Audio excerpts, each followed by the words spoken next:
Hi again, this is Scott with bananaprofits.com, where we get our clients to the first page of Google guaranteed or it's free. Today is September 30th, 2011, and in my last video I talked about how I'm going to get a client from no web presence whatsoever up until the first page of Google.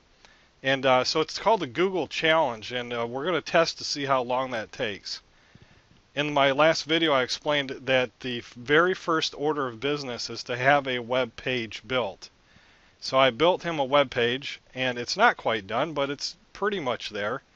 It's to the point where the basic framework is finished, and so what we can do next is create a sitemap to show Google's indexes how this page looks behind the scenes to Google. So what's a sitemap? A sitemap is basically a series of webs and spiders between hubs and pages and content, that categories. It's all linked together into the main page in some way or another.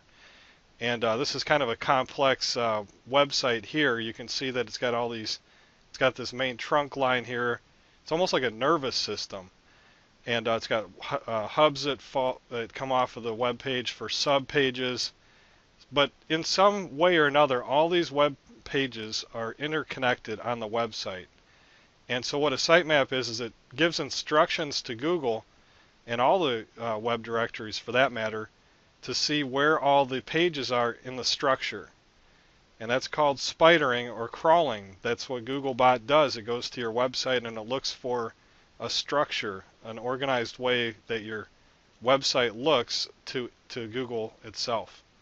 There's a close-up of the actual spidering effect right there. Okay, so to submit a sitemap, first of all you got to build one, and there's a lot of tools out there. I actually use one that's built into WordPress SEO, and it's just got a Google sitemap built right into it. And every time I update the website itself, it actually automatically updates the sitemap. And so the sitemap stays connected to Google once I submit it.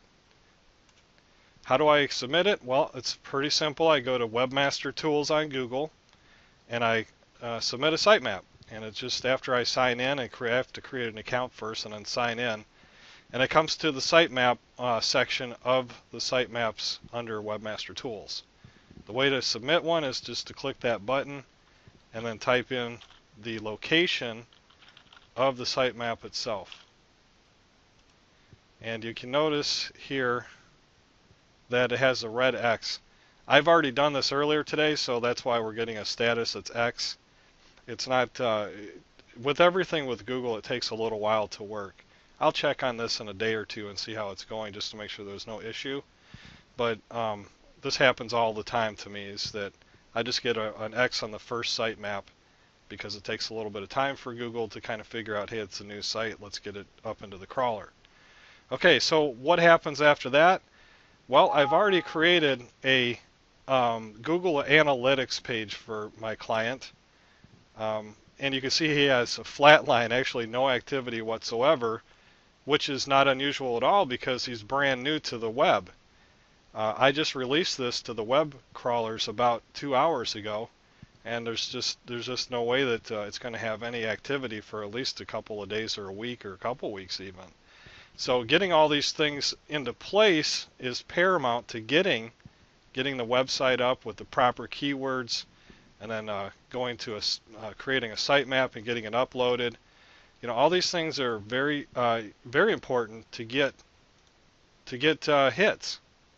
You just can't create a website and not do anything to it and expect to get hits. All these little concepts play together into a big picture called traffic.